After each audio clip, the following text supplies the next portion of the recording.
My name is Anna Millette. I work with the Texas Comptroller's Office in Austin. That's a state agency. And I am a program manager for the Texas ABLE program. So I'm excited to be here to present to you tonight about Texas ABLE. I will tell you the information that I'm going to cover is going to be very, very high level. We're going to go over some specifics about the Texas ABLE program, but before we do that, I'll start we'll talk about what ABLE is, kind of where it came from, how it could apply to your life and in your situation. And then at the end, I'm going to leave time for question and answer. So if you have questions kind of as we're going along, feel free to go ahead and throw those questions in the chat box. And I think Donna's going to be facilitating that. So we'll go back at the end and answer any questions. So it's a lot of good information. I know probably many of you are familiar with ABLE or kind of have an idea of what it is. ABLE is actually a savings program. It's an investment program also. So this is important to know. I always have to, when I'm talking to parents, whether I'm talking to parents at a group like this or a room full of people, we have a lot of attorneys in our office, and they ask that I let you guys know that I am not an attorney. I'm not a tax advisor. So some of the things that we'll talk about involve investments and savings, and so I can't give you financial advice. So that's my big disclaimer before we get started. So let's talk just a little bit about ABLE and what it is and really how it applies to you. ABLE actually stands for Achieving a Better Life Experience. And it is a law that was created on the federal level back in 2014 under the Obama administration. And ABLE, it was named after a gentleman named Stephen Beck. And essentially what this law did, Stephen Beck was a disability advocate, but he also had a child with special needs. And so he lobbied to have this law created. And essentially what it did was it created a new savings option for individuals with disabilities and really their families, allowing them to put their own money away, being able to save their money, and then also keep eligibility for public benefits. So supplemental security income, Medicaid, HUD, those types of important benefits. So it created a savings mechanism, families to put their money away. The monies in those accounts are to be used for disability related expenses. And I'll talk about that in just a moment. But again, all while keeping that eligibility. It's important to know that to have an ABLE account, you don't have to be currently receiving benefits. The beauty of ABLE is families can save in an ABLE account now. And even if that child is not receiving benefits, when they do turn 18, perhaps at transition time, they may go to apply for benefits, right? And when they go down, they cannot have more than $2,000 in resources in their name. So with an ABLE account, it allows the monies that are saved in an ABLE account, those funds are not considered a resource when they are applying for those benefits. So that's important to know. One of the other things that the law did was it created a new section in the tax code. You may be familiar with the college savings 529 accounts.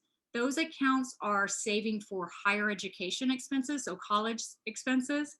This is a 529A, which is a sister account to the college savings accounts. Instead of saving for college, you're saving for disability related expenses. So it's a taxed advantage account, and we'll talk about that in a moment as well. A lot of information, but that's high level. That's kind of the history of where it came from. And again, I talked about the resources prior to ABLE. Those individuals could only save up to $2,000 in resources without losing eligibility for benefits. And so now after ABLE, they can save much, much more. And I'll go over those contribution limits in just a moment. A little bit about Texas ABLE. So federal level was 2014. Texas ABLE we created our program in 2015, and we are administered through the Texas Comptroller's Office. We actually launched our program in May of 2018. And so it's an online enrollment. Everything is done through our website. So that's important to know. So really quickly, I want to talk to you about the ABLE program basics, kind of go over the nuts and bolts of who's eligible, how much money can you put in, who can open the account. But I did want to show you really quickly, it's about a minute-long video of, we work with an association, I'll back up. There are 40 plus states that have ABLE programs. This is important. So the only way an individual can enroll in an ABLE program is through a state. So we work with other states who administer those programs, and we worked with them to put together a little informational video on kind of what ABLE is. So it gives you just a minute overview of ABLE. So I'm going to go ahead and play this for you now. Hopefully you guys will be able to hear it. Donna, if you can give me the thumbs up if you hear it. That way I know to keep going here. As someone who has a son with Down syndrome, this law was one of the best things that's happened to the disability community in a very long time. In 2014, Congress passed the ABLE Act to help families with disabilities.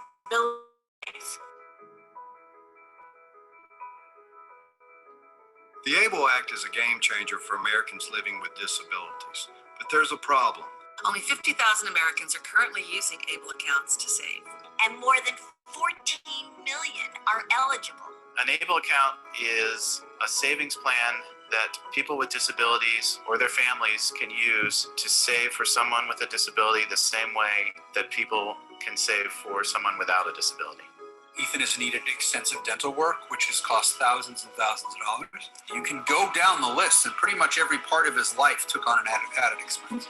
ABLE allows people with disabilities to put money away that they can use in the future to cover essential life costs, without the risk of losing government disability benefits. We save for Audrey through an ABLE account the same way that we save for my other daughter with a 529 college plan.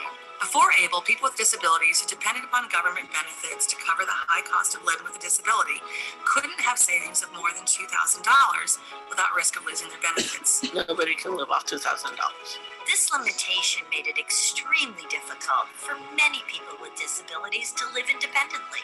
Do you want to be in a place where you can live all by yourself and do all the things that you want to do in your dreams? Yes. With ABLE, you can save without losing SSI, Medicaid, HUD, and other important benefits.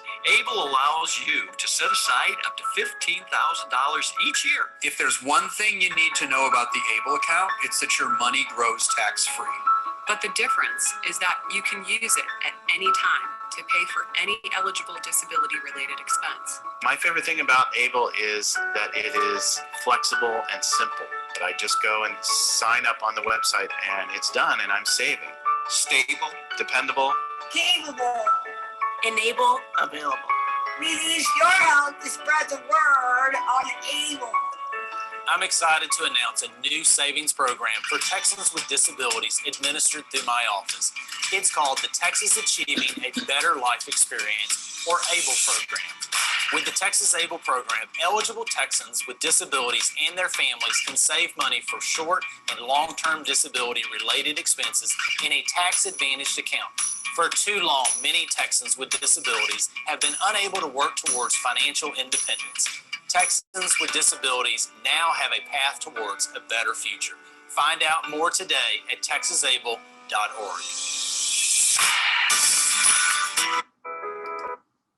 So yeah, so really cool little video that just kind of provides a nice little overview of ABLE. But I'll kind of go through the nuts and bolts and touch on some of the things from the video. So what is an ABLE account? I mentioned this is a savings account for families. It's a tax advantage investment account. These are your own private funds that you're putting in. So this is funds from perhaps the individual with the disability. This is funds from mom and dad. This is funds from grandma. All the money goes into these ABLE accounts and well above that $2,000 resource limit and still keeping that eligibility. A couple of important things, whether the child is 2 years old or whether the child is 42 years old or the individual is 42 years old, they are always the owner of the account. So by law, that's the way it's set up. You can have one ABLE account per beneficiary. So you'll remember in that video, they talked about other states that have ABLE programs. So some states are open to out-of-state residents. Texas is not. We are only open to an in-state resident. So, so very likely that individual could not have an account in, say, for Virginia, and then also have an account in Texas. Earnings from the account are exempt from federal tax. So you don't have to pay taxes if you're using them for disability expenses. And these are also, it's important to know that they can be used in conjunction with other savings tools, right? So ABLE account is a great tool for a lot of people. They can be used in conjunction with special needs trusts, which are other savings opportunities for individuals and families with disabilities. So that's important to know as well.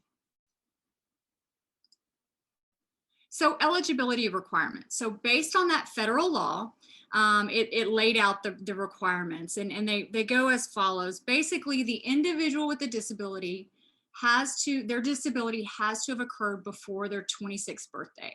That's the age requirement. Here in Texas, they have to be a Texas resident. And then they would also meet one of the three boxes there that you see on your screen. The first is if they're eligible to receive or receiving SSI or SSDI, and they have the age requirement and the Texas residency, they're eligible to open an account. If not, they can have a condition on the Social Security Administration's list of compassionate allowances. You can look at that online, and it's a list that the Social Security is constantly updating of different types of illnesses and conditions. If they had one of those, they would qualify along with that age requirement and residency requirement. And if not, they can have a physician's diagnosis. So basically, this would be the physician would have to write a letter saying that this individual's disability did occur before the age of 26. And they would have to meet that definition of what is called a medically determinable physical or mental impairment. So that's the definition is basically that it's going to result in marked or severe limitations expected to last longer than 12 months or result in death. And so that's the definition of the determinable physical impairment. So with that physician's diagnosis, that would be the third way to qualify and become eligible to open that account. And this is for the beneficiary of the account. So who can open the account?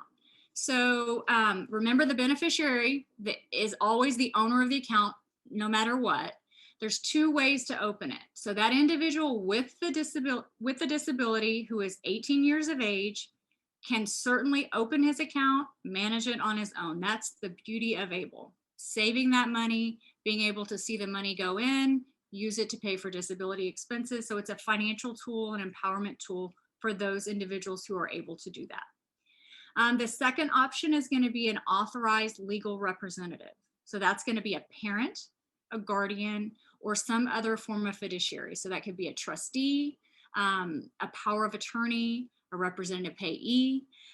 This is important to know. So representative payees can certainly, open it as an authorized legal rep or an ALR, but they would have to complete a power of attorney form. Okay. So I think, Donna, you had asked me, there was an individual that had a question about guardians and opening that account. So in that instance, there would have to be a power of attorney.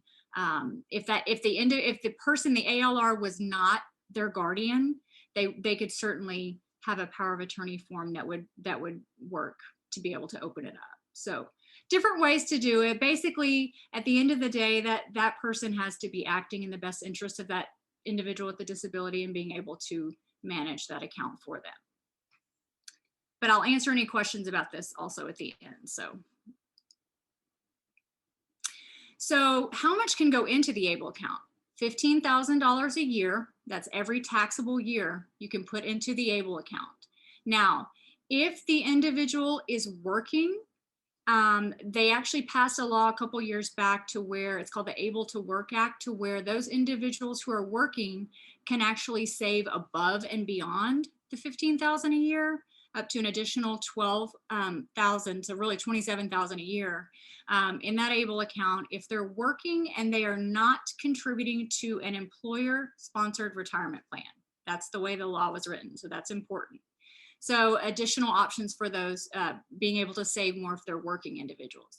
The most that that you can save in an ABLE account in Texas is going to be $500,000 a year. So think about that. That's $15,000 a year, or 27 if they're working individuals, up to the 500,000. This is a very important slide for individuals who are receiving SSI or who will be receiving SSI in the future.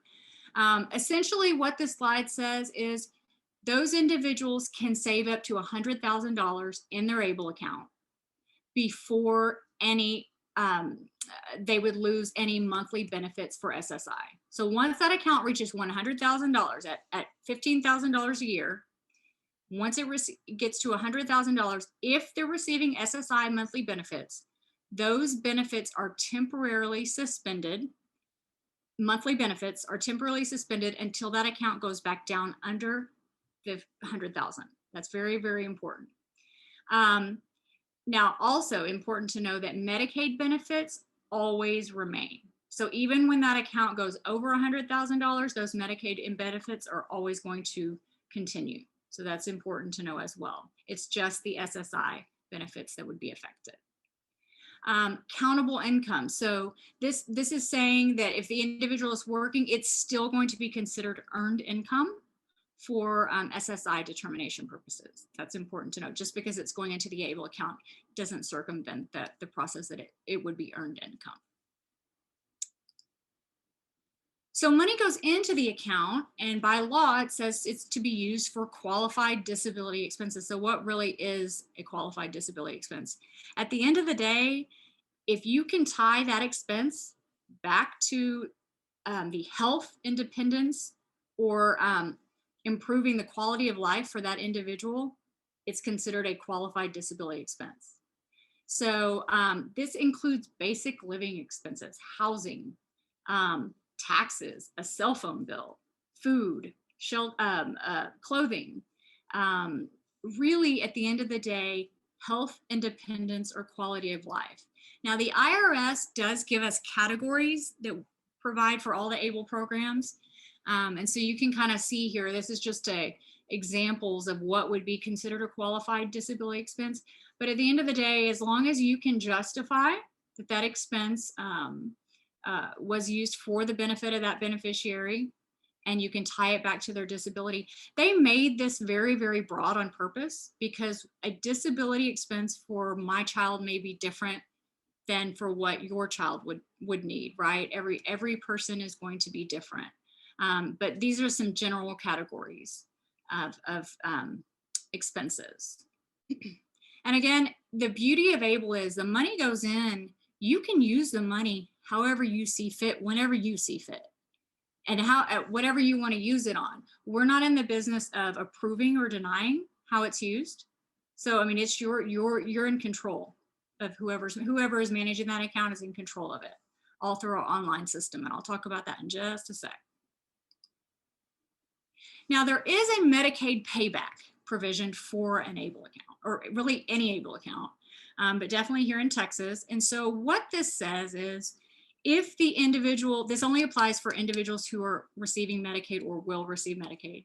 It says that in the event that the beneficiary were to pass away, any funds that were paid by Medicaid during the time that the ABLE account was open, just the time from the ABLE account was open, that the state has the authority to come ask for those particular funds back. And now that's only after any outstanding disability expenses are paid from the account. If they participated in the Medicaid buy-in program, they would deduct any premiums from that. And then also, funeral and burial expenses are considered a disability related expense. So essentially pay down the account.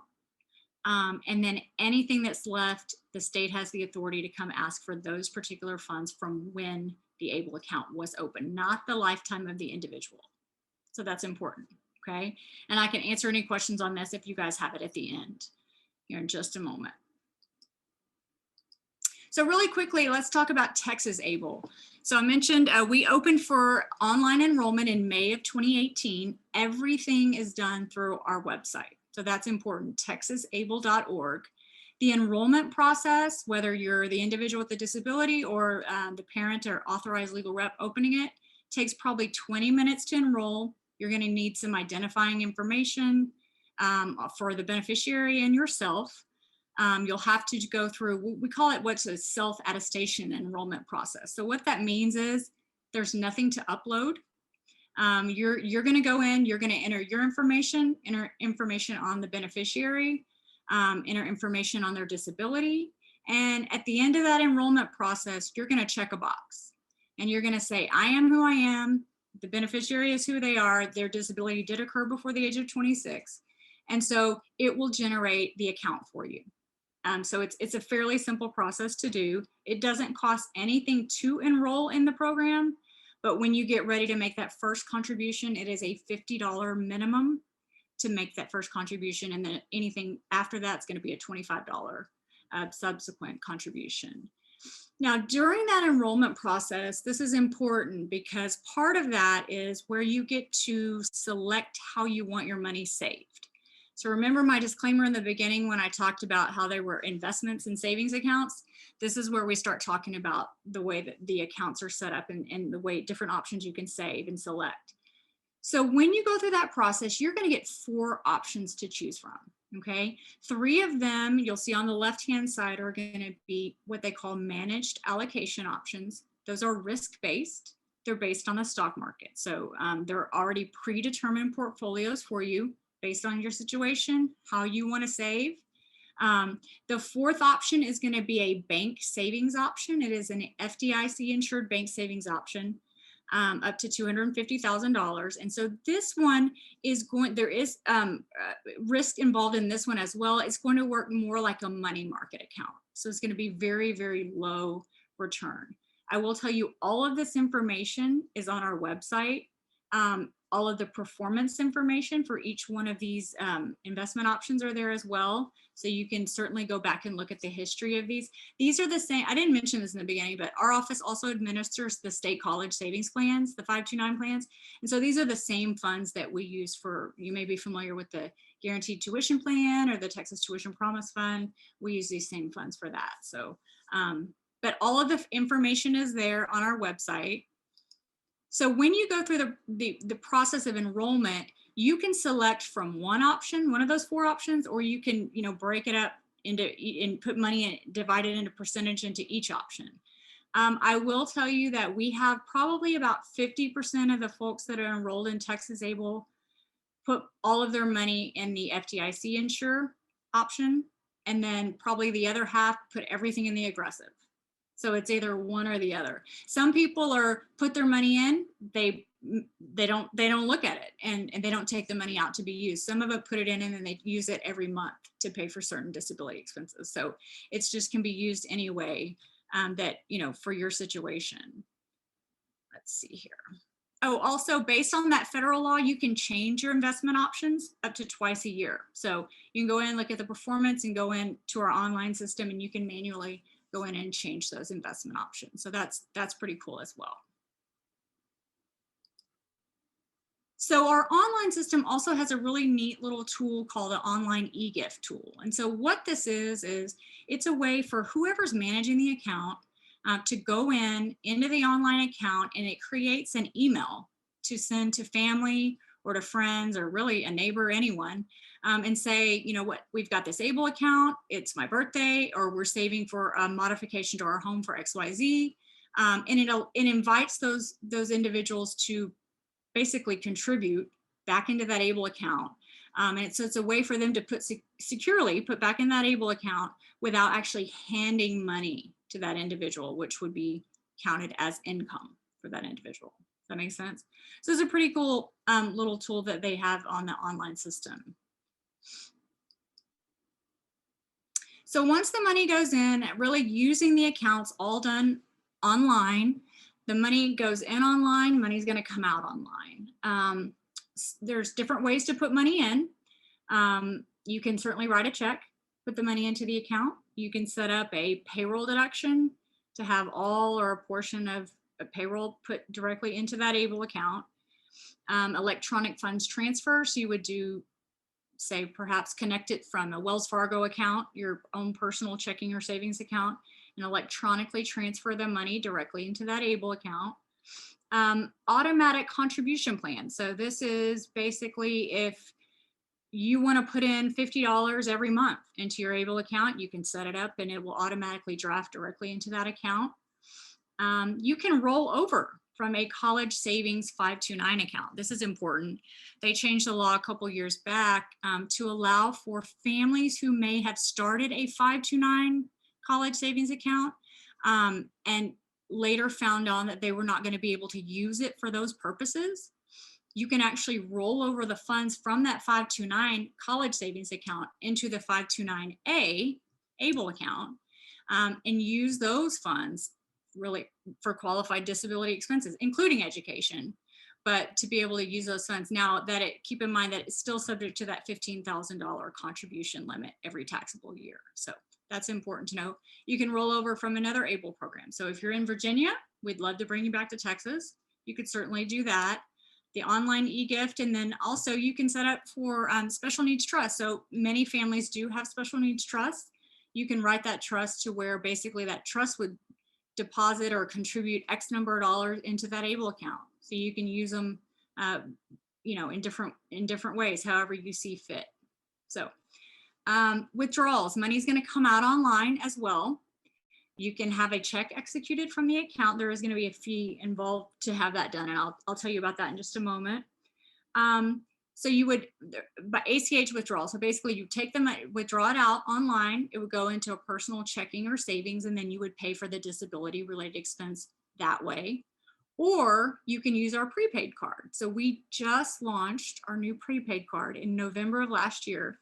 We're super excited about it. And what this does, it allows basically you to go into your ABLE account, make a withdrawal from that ABLE account and put it onto this debit card. So it's a reloadable debit card.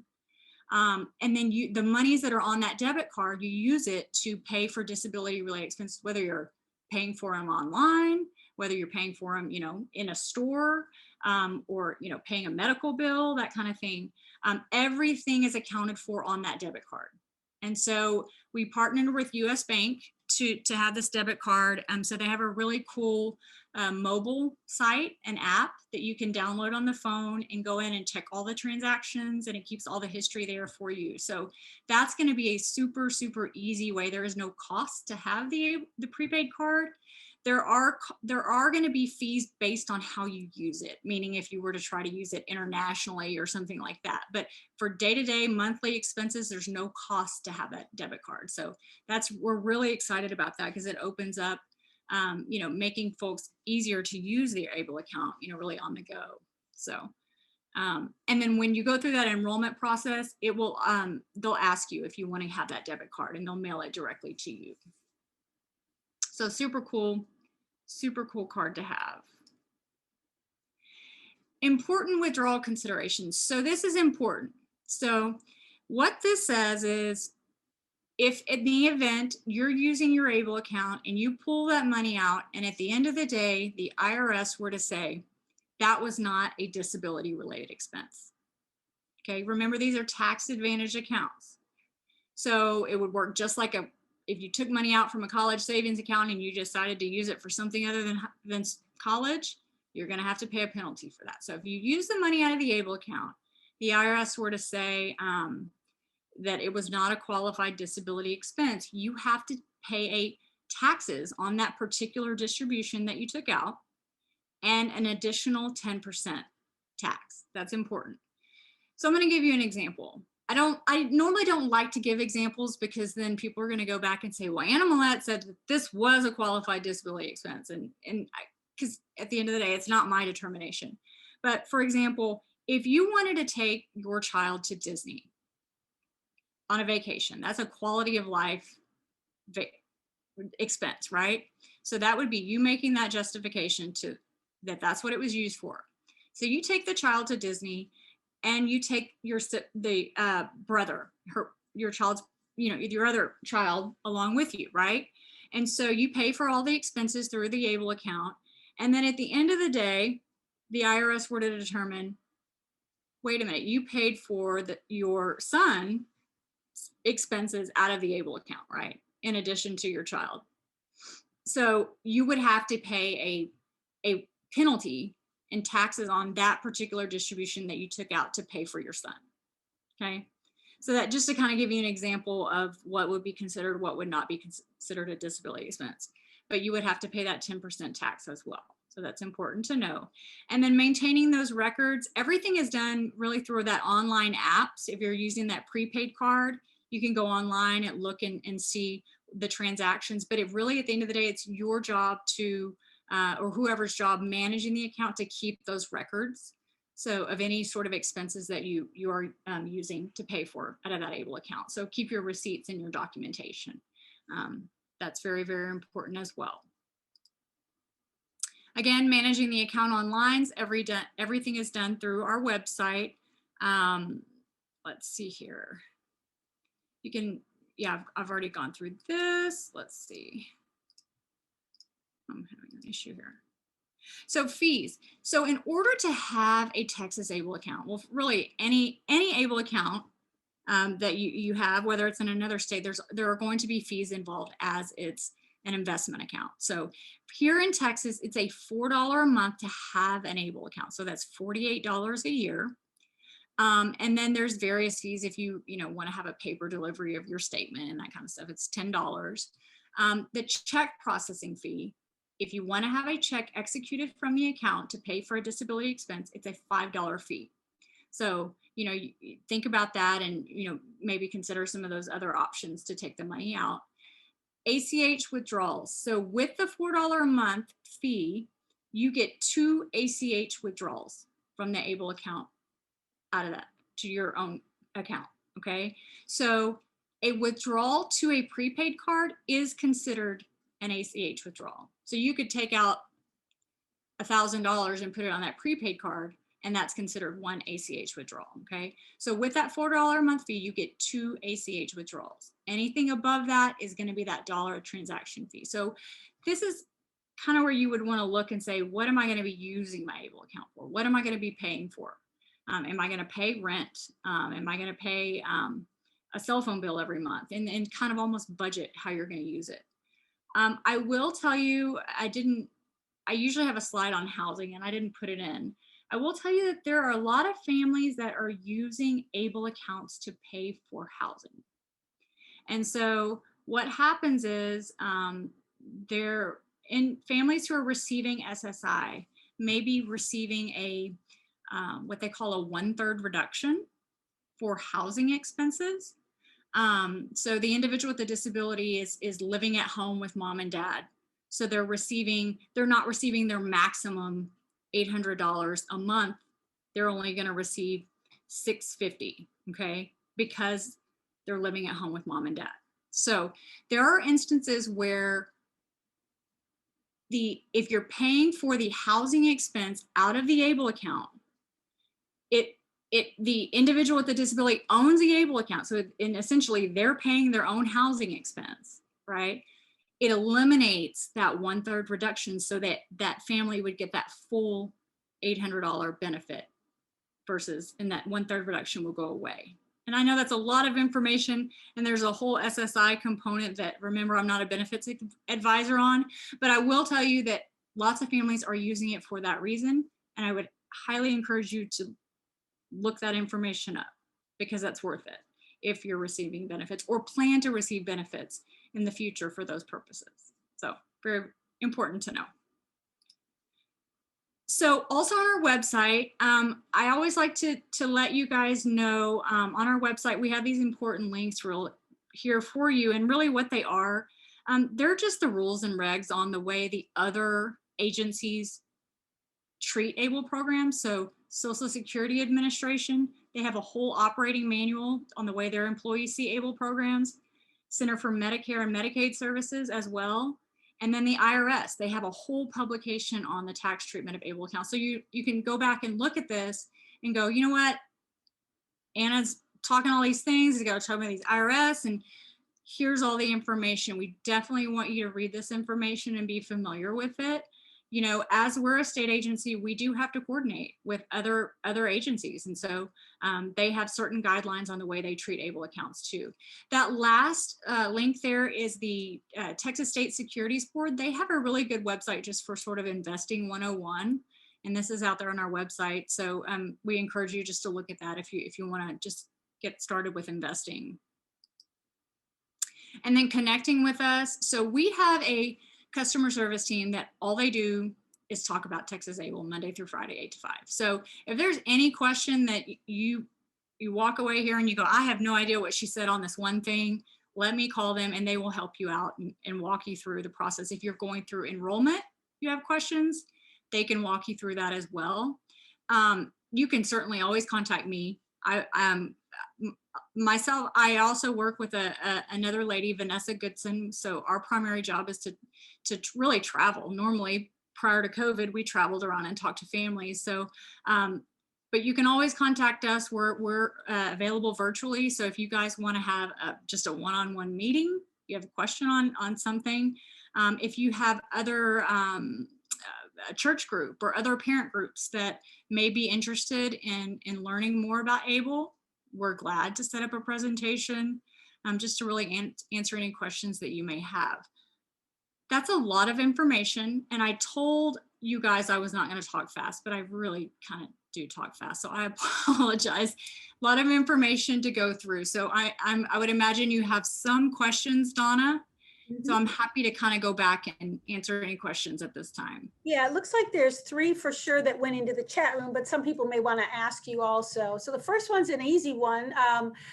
Monique asked whether or not we can get handouts or this, maybe an electronic version of this presentation. It looks like it's got hyperlinks already built in. Yes, absolutely. Okay. I'm happy to send that to you if you want to facilitate getting that out to the group. Yeah, not a problem at all. I sure can do that. Okay, so that answers Monique's, I think. Monique, chime in if that didn't. And on that same note. Yes, really, it did. Thank you. Okay, sure. Very good. And I will tell you on that same note, if you go to our website and go to our event, there's an events page on our website. So we host really monthly webinars on Texas ABLE. So you can actually go on there and register for the date you want to, if you want to attend one of our public webinars, we can certainly do that as well. And on that page, there are slides available. Oh, okay, good. So you can do that, but I'm going to send you this one anyways. Yeah, that'd be great. And then, yeah, I'll probably get them posted in our website. I'll send them out to everybody who's here in this meeting today as well, directly, and then make them available for others. Okay, the next question was the one you addressed it a little bit, but, Carrie Billings, do you want to talk or do you want me to kind of read this out to her? I don't mind asking. So I have applied multiple times for an ABLE account for my grown adult son. It's a little hard to hear you, Carrie. Can you hear her okay, Anna? Can you hear me? I can hear you, yeah. It's a little fuzzy. Okay.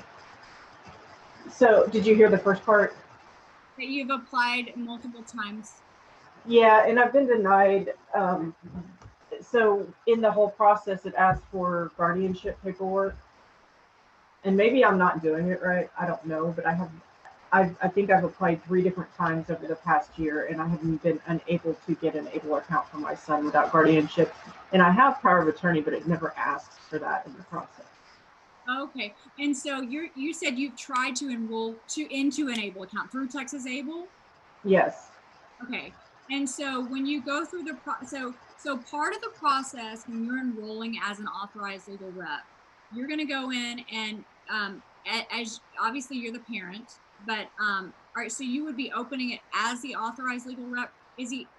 How old is your child? So I've tried it twice. I've tried it 2 different ways. I tried just for him to open his own account, and then I've tried for me as the rep. Okay. And so when you enroll as a rep, so because you don't have guardianship over him, you should be able to enroll as a parent. If not, because he's an adult, I cannot. Okay, so what you can do then is go ahead and so on our website we have a limited power of attorney form. Yes, I have it. Okay, have you tried to, so if you, what will happen is when you go through there, they're going to send you that email and they're going to verify who you are, right? They want to know that you're able to, so you could complete that form, that power of attorney form, and upload it back to the program, and they would review it that way. Have you used that one? I would have to double check. I believe I've used the power of attorney form and was still denied. Oh, wow. Okay. Well, you know what? I would love to take this offline with you. If you, sure. I can certainly get you in touch with those folks over there, and we can set up a call and figure out what it is that you need, because we can make this work. I must be doing something wrong. I just don't know what it is. No, we can certainly make it work. And Donna forwarded me your information, so if you don't mind, I can reach out to you and that would be great. That would be great. Thank you. Soon, I'll reach out and we'll make that happen for you, Carrie. Okay. Thank you. You are welcome. Okay, so now there's another question. This came from Liz Pignon, and it was when you were talking about how you have to pay back to Medicaid should the child pass away or the adult pass away. Then there's looks like significant amount of payback that would go to Medicaid, and so she asked, can they really do that? Could you just clarify or give a little more information about somebody's got money sitting in that ABLE account, their individual passes away? Just talk a little more about that. Sure. No, and I'll be honest. You know what? If there's any eyesore with any ABLE account, this is probably it.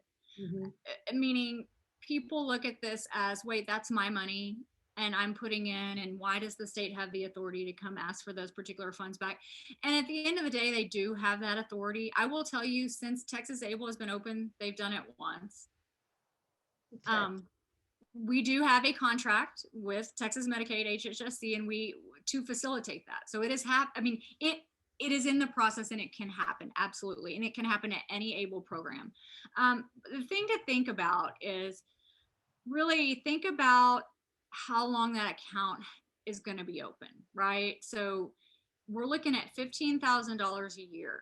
So depending on how long you're going to keep that account open, and these are only the funds that are paid by Medicaid during the lifetime that account, or during the life of that ABLE account, right? So it just kind of looks at you look at it two ways. You can have the ABLE account and save long term and be able to keep benefits, use it, and really have a better life, which is what the ABLE account is intended, or the act was intended for, and be able to use it to pay for disability expenses and still keep those in benefits, or not. And if you're concerned about the Medicaid, and then not being able to save long term, or trying to find other ways around it to be able to save those funds. And I certainly hear you, and I feel you on that. But if you think about it, at the end of the day, it's that $15,000 a year, and it's only the life, from the lifetime of since the ABLE account was open. So they do have the authority to come ask for those funds back. And is there a time limit on that? Like, let's say someone passed away, you don't hear anything, and 5 years later they come and say, or does it? So if in the event a beneficiary does pass away, whoever's managing that account has to notify the program, and they will notify if those benefits, if they're receiving any benefits through Medicaid, they'll notify them. And they'll begin that process. And I think it's a 90-day process that they have. So remember, and you can pay down that account. So I get a lot of people that will say, well, we could have a really big celebration of life, right? That's a way to think about it, or pay for any outstanding medical expenses that that you need to pay that account down. And then at that point, the state has the authority to ask for those funds. Okay. Ms. Pignon, do you want to follow up with any question on that or anything else? Okay. Yeah, I'm here. And we can't have like a combined ABLE account, right? Because I have 4 special needs children. And that's where it gets kind of tricky. Yeah, you would have to have an ABLE account for each child. Would have to have an ABLE account. tied to that one beneficiary for each one. And I can't move, like, let's say one of them passes away. Can I then transfer that money to the other one? Thinking that they're all, you know, they all have special needs. So like, sorry, you could answer me at an email later on. That's a good question. This is a good question. And I don't want to say, I don't want to answer you wrong. So I'm not going to tell you the answer until I find out the correct information. I don't know that you can. I think that because it has to be for the sole benefit of that particular beneficiary. I think transferring it, you wouldn't be able to do that. It'd be considered a non-qualified. You'd have to take a withdrawal from, I've just walked myself through the process. You'd have to take a withdrawal from that ABLE account. And you're gonna have to pay a penalty to pull that money out. Okay. Yeah, it's just not gonna roll over tax-free is gonna be the issue. So you could withdraw it and put it, and then make that contribution into that other account. For that individual. Yeah. Thank you for your presentation today. I appreciate it. You are welcome. You're welcome. Okay, I think that's all I see here in the chat room. Does anybody want to unmute and ask a question that you're thinking about? I have a question. If you have an ABLE account in Texas, but then say you move to Louisiana, how do you handle that? So we work with the other states. So there are some states that only allow for in-state residents. And like I said, Texas is one of them. Louisiana, I think, is actually one of them too.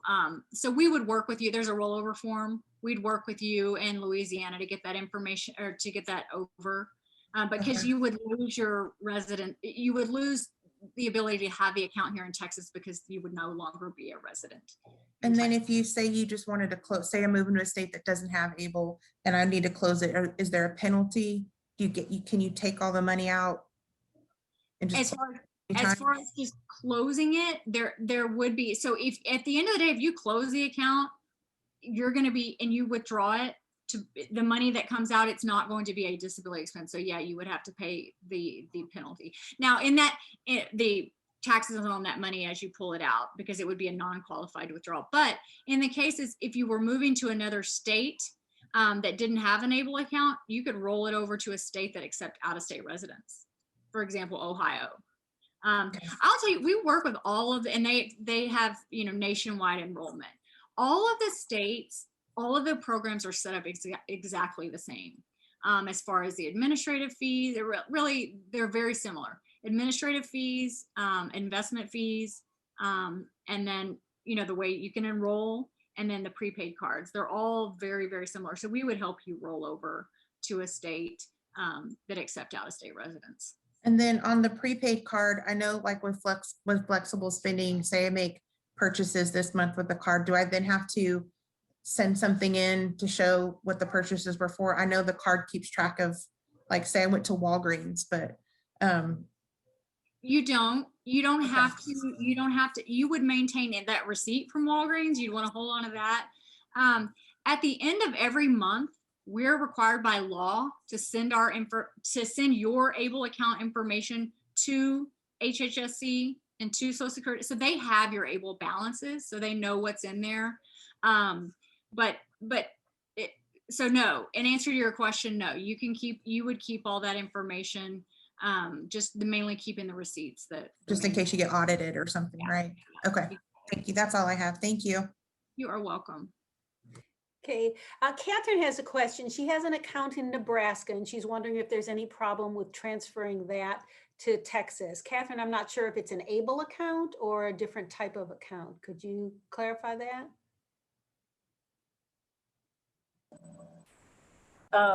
It's an ABLE account. Okay. So it was difficulty transferring. Yeah, so I don't know if there's really even a benefit. Well, at the end of the day, we want to have you here in Texas, but oh, I know. I shouldn't have said that. No, it's fine. It's fine. As far as you'd want to check the administrative fees. So do you know what you're paying for your monthly fee in Nebraska? And do you get a and all that fun stuff? I just do it bank to bank. I'm just using it for savings, you know, until it until it gets, I heard you mention something about a $500,000 limit. Correct. Yes. What is that in reference to? Because that's when I came in. Sure. So the state limit, the maximum you can have in an ABLE account here in Texas is 500,000. So you can only put $15,000 a year in one taxable year up to the 500,000 is the max that you can have in there. Okay, because I don't think Nebraska has that. Nebraska doesn't do it that way. That's when my ears perked up about possibly transferring. Yeah, I think, well, each state has a maximum that you can have in an ABLE account. So you'd want to check that. I don't know I don't know the maximum for Nebraska, whether it's, sometimes they're from the 300,000s and some are up into the upper 400s. So you'd want to check that. But yeah, if you're interested in opening one in Texas, reach out to me, or I can reach out to you. I can get your information through Donna, and I can help you. As far as enrolling, you just do it online, and then there's a form you fill out, and we'd work with Nebraska to get that. Yeah, I did it, like you said, in Nebraska in like 30 minutes. It was not, not difficult at all. So certainly let us know, and we can help you get back over here. Thank you. I like that 500,000 limit. Yeah, it's a larger limit for the state. But it's 100,000 to pay back for Medicaid, correct? It's 100,000. No, it's 100,000 is the max that you can have in the ABLE account if you're receiving SSI monthly benefits or plan to receive SSI monthly benefits. Okay, so $15,000 a year up to 100,000. Okay, my children get both. They have Medicaid and they also have SSI. That's why I was asking. Correct. Yeah. So you would be able to save up to $100,000 in the ABLE account. If the account goes over $100,000, any monthly benefits are temporarily suspended, but Medicaid remains. Medicaid remains, but okay, I got you. Correct. Thank you. You're welcome. Thank you. Anyone else have a question for Anna?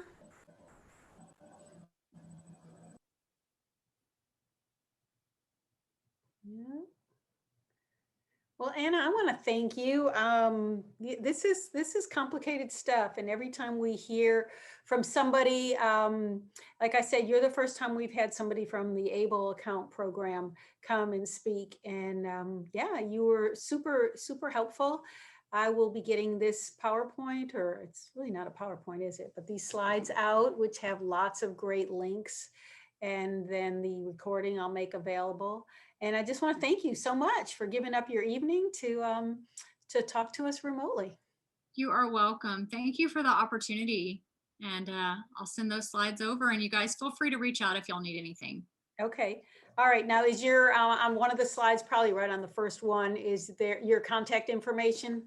Actually, though, are you guys seeing the screen with our customer service team? Okay, so my information is that is my phone number, the 512-475-5331. Oh, okay. But when I send my slides over, I'll include my contact information, so that way you guys can feel free to email me or contact me directly. That's great, because we can put a face and a sound to your name now. So exactly, that's exactly. all good. Okay, and all you moms, and there was, I think, a couple of dads out there. Thank you so much for coming to our parent engagement meeting. It was good to have you here. We have one every month, and it's always the second Thursday of the month. So I think you get flooded with emails the week before. So yeah, be watching for the one on March 11th. And stay warm, stay safe, have a good long weekend with your babies, and hope to see you all again soon.